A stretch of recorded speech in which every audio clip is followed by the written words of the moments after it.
आज का motivational video है, अपनी गट फीलिंग को सुनो। जीवन में आपको जब भी किसी निर्णय को लेना हो, किसी भी चीज़ से रिलेटेड हो सकता है, वो आपके कैरियर से रिलेटेड हो सकता है, आपके परिवार से रिलेटेड हो सकता है, आपके किसी जो है जहाँ आप कार्यरत हैं वहाँ के किसी पद से रिलेटेड कोई बात हो सकती है। जब भी आपको किसी निर्णय को लेना हो, बातें सबकी सुनें, लेकिन निर्णय अपनी गट फीलिंग पर करें। गट फीलिंग क्या होती है? आत्मा की आवाज़। जो ये पूरा संसार है, संसार का चलाने वाला कौन है? परमपिता, परमेश्वर, ईश्वर।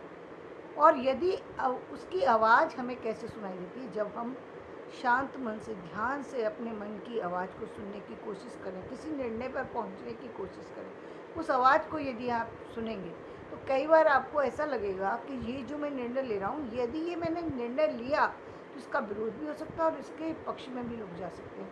लेकिन आपको यदि ईश्वर कह रहा है तो निश्चित रूप से वो उस समस्या से निकालेगा भी। जब आपको वो रास्ता दे रहा है, वो कह रहा है, वो आपको रास्ता दिखा रहा है, लेकिन आप देखना नहीं चाहते, आप दूसरे रास्ते पे चलना चाहते हैं। चलिए दूसरे रास्ते पे, फिर भी आपको वापस लौटना पड़ेगा, क्योंकि उसके निर्णय के आगे आपके सारे निर्णय फेल हैं। इसीलिए आपने देखा होगा कि बहुत सारे काम करके भी व्यक्ति सफल नहीं हो पाता।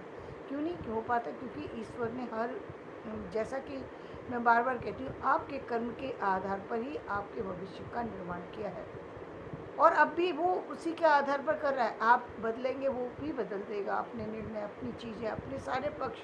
ये जो लोगों का भ्रम है कि भाग्य नहीं बदलता, भाग्य बदलता है। भाग्य बदलता है, कर्म से ही तो भाग्य बनता है। और यदि कर्म बदल गए तो भाग्य बदल गए। किसी और में शक्ति नहीं है, लेकिन आपके कर्म में शक्ति है कि आपका भाग्य बहुत ऊपर जाने वाला हो, लेकिन आपके कर्म ऐसे हो कि आप बहुत नीचे जा कर के चले जाएं। आपके कर्म से आपके जीवन में लिखा है कि कोई कोई इस पृथ्वी पर शासन करना, और आप पृथ्वी तो क्या, आप घर पर भी शासन करने लायक ना रहें। ये सिर्फ आपके कर्मों का फल है, जो कि आपको राजा भी बना सकता है और रंक भी बना सकता है। इसलिए अपने दिल की आवाज़ सुने। कई बार ऐसा होता है कि जब जहाँ पर आपने बच्चे से लेके बड़े तक को देखा होगा, एक ही व्यक्ति एक ही पल में सफल हो जाता है, चाहे कितने भी उसके विरोधी हों। विरोधी सारे हट जाते हैं। कब हट जाते हैं? जब ईश्वर का हाथ आपके ऊपर होता है तो सारे विरोधी विरोध कर ही नहीं सकते। विरोध अपने आप खत्म हो जाएगा, चीज़ें अपने आप। यदि विरोध हो रहा है, यदि वो चीज़ें सफल हो रही हैं, तो इसका मतलब ईश्वर का हाथ उसमें नहीं है। ईश्वर भी उनके पक्ष में नहीं खड़ा है। आप जिस चीज़ के पक्ष में जा रहे हैं, ईश्वर आपके साथ में नहीं है।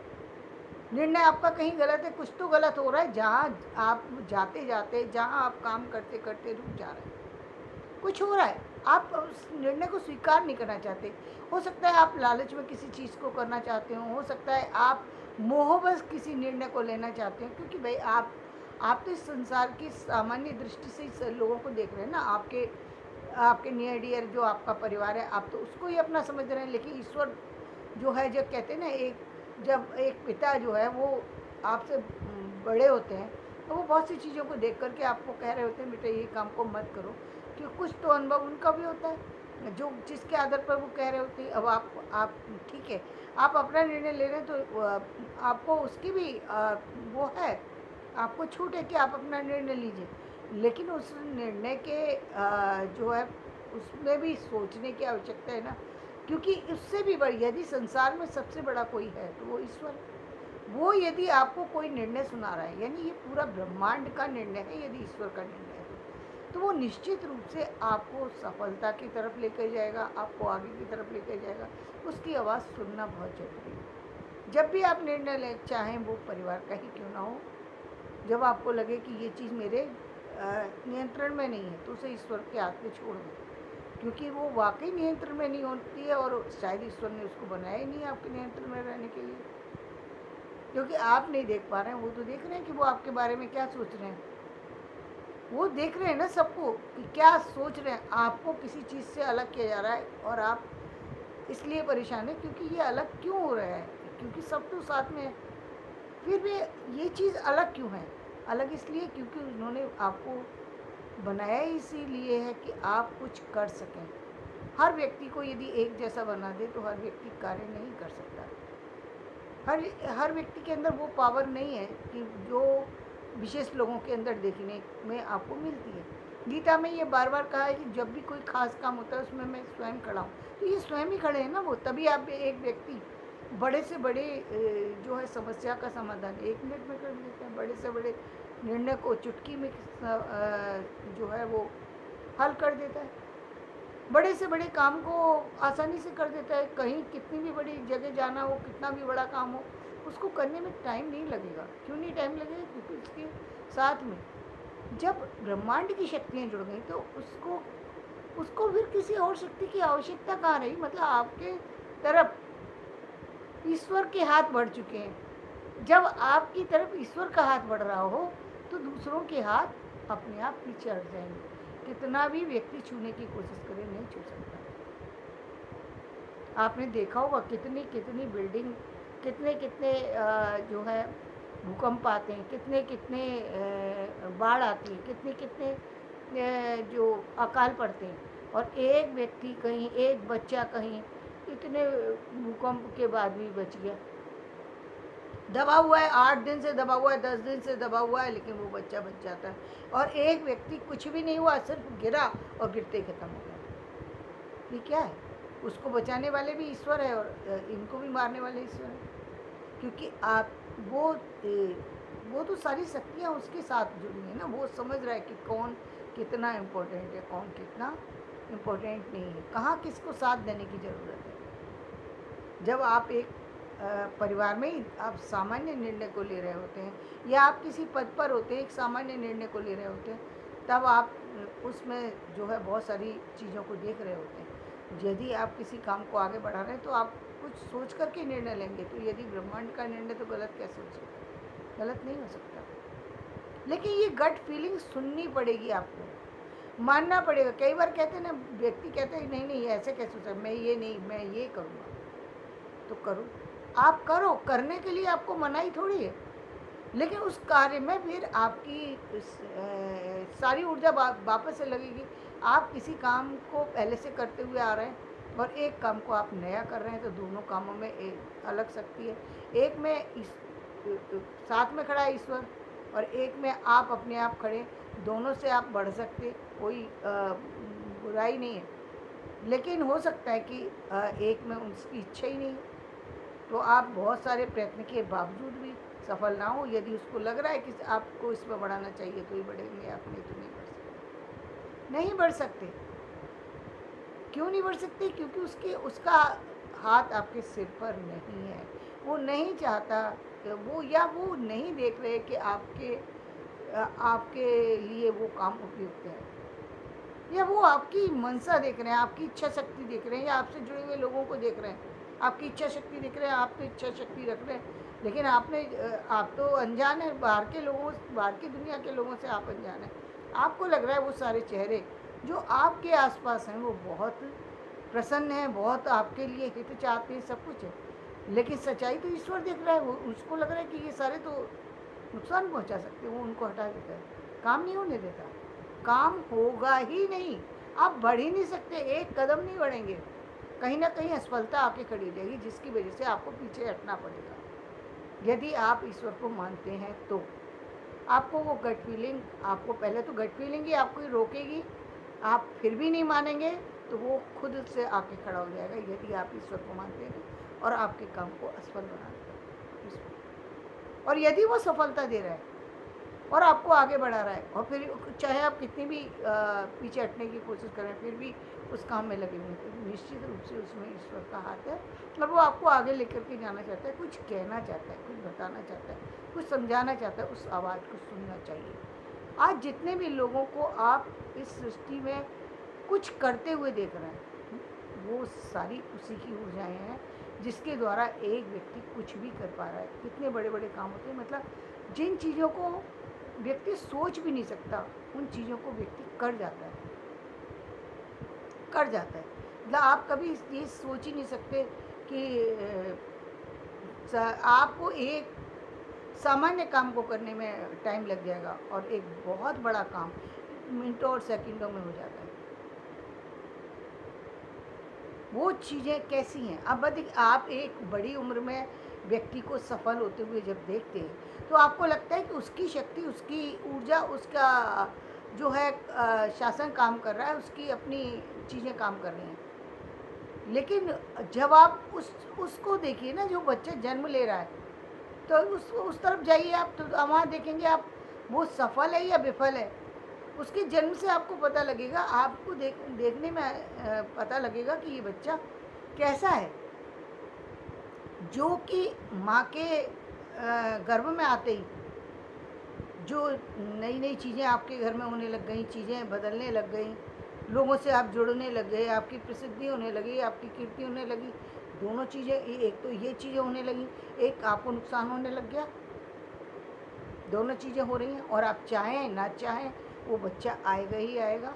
क्यों आएगा? क्योंकि वो आपसे जुड़ा हुआ है, उसको स्वीकार आपको करना पड़ेगा। जैसे कि मैंने कल के वीडियो में बताया था कि कृष्ण को आना था, लाख कोशिश की कंस ने मारने की, लेकिन नहीं मार सके ना, क्योंकि उनको आना ही था। लेकिन और भय क्यों लग रहा था उनको?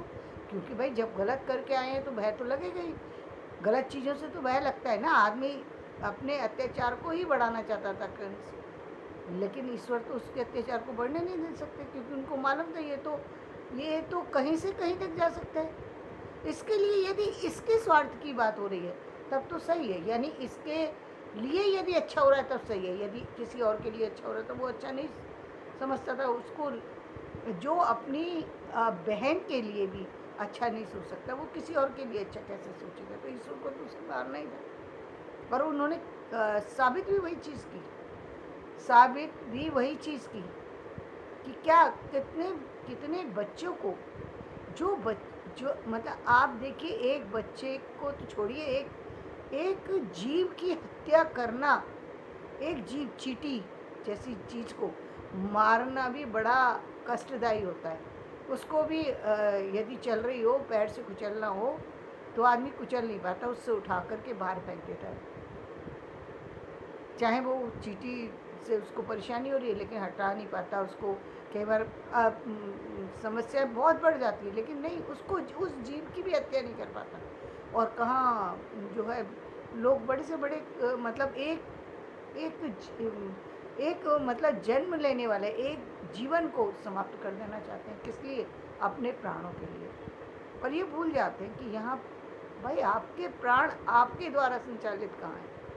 आप ही के कर्मों का फल है ना, जिसकी वजह से आपको ये मिलेगा, अच्छा या बुरा, आपके कर्म का फल है। अच्छी बात ये है कि आप स्वीकार कर लें। अंगुलीमाल ने इतना जब बुद्ध की बात सुनी और उन्होंने अपने आप को स्वीकार कर लिया, अपनी गलती को स्वीकार कर, कितनी पत्थर उसके ऊपर डाले गए, कितना अपमान हुआ, उस कष्ट को सहा। लेकिन आज वो उस जब आप इतने कष्ट का गलत कर चुके तो आपको सही कैसे वो आपको वो तो पीड़ा सहनी पड़ेगी। और जब पीड़ा सही तो आज पूरे उसमें उनका नाम किसी डाकू की तरह से नहीं लिया जाता, एक अच्छे व्यक्ति की तरह से अंगुलीमाल का नाम लिया जाता है। ये जीवन बदल जाता है, ये कर्म बदल गए, व्यक्ति के कर्म बदल गए। उन्होंने उसके जीवन को बदलना था, क्योंकि जन्म जन्मांतर तक व्यक्ति के पाप नहीं कटते। व्यक्ति चाहे कितनी भी समझदारी दिखा ले, समझदारी दिखाने से कुछ नहीं होता। यह समझदारी रखी रह जाएगी आपकी, कोई समझदारी नहीं है। समझदारी सिर्फ इसी में जो है उसको एक्सेप्ट करना पड़ेगा। करिए तभी आप आगे बढ़ेंगे, उससे पहले आपको आगे बढ़ने का कोई रास्ता नहीं है।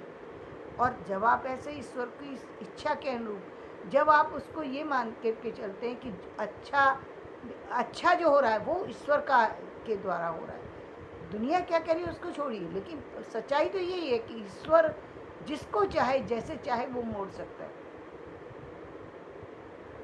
तो लेकिन हम जब बड़े हो जाते हैं तो हमको ऐसा लगता है ये सारी जो काम हम कर रहे हैं ये हमारे द्वारा हो रहा है। जो कुछ बुरा होता है तब फिर व्यक्ति क्यों कहता है कि जैसे ईश्वर की इच्छा ही ऐसी थी इसलिए ऐसा हो गया। क्योंकि जब वो किसी भी बुराई का वो अपने ऊपर नहीं लेना चाहता, किसी बुराई को वो कभी नहीं कहेगा कि ये काम मेरी वजह से खराब हुआ, मैंने इसको सिखाया था, मैंने ये रास्ता दिखाया था, इसकी वजह से ये व्यक्ति बर्बाद हो गया। कुछ किसी को कभी आपने ये कहते हुए सुना? कोई नहीं कहेगा। मैंने इसको रास्ता दिखाया था इसलिए आज ये इस पद पर है और आज ये मुझे आँख दिखा रहा है, ये आपने कहते हुए सुना होगा। मेरी वजह से ये व्यक्ति ऐसा बन गया, आपकी वजह से। आप हैं कौन? कुछ भी नहीं है आप। ये तो उस ईश्वर की इच्छा है। अब लोगों को बहुत सारी चीज़ें होती हैं, लेकिन व्यक्ति सफल कब बनता है? जब वो बनाना चाहता है, जब उसके हाथ आगे बढ़ जाते हैं, तो फिर कोई भी व्यक्ति उन हाथों से जो है उनकी रक्षा से अपने आप को जो है वो आगे नहीं बढ़ा सकता। तो वही चीज़ होती है कि आपको जीवन में अपनी गट फीलिंग पर यदि आप काम करेंगे तो आप अपने आप बदलने लगेंगे, आपके कर्म बदलने लगेंगे, कर्म भूमि बदलने लगेगी, आपके प्रयास भी सही हो जाएंगे। तो धन्यवाद। मेरा ये वीडियो पसंद आए तो इसे लाइक करें, शेयर करें और सब्सक्राइब करें।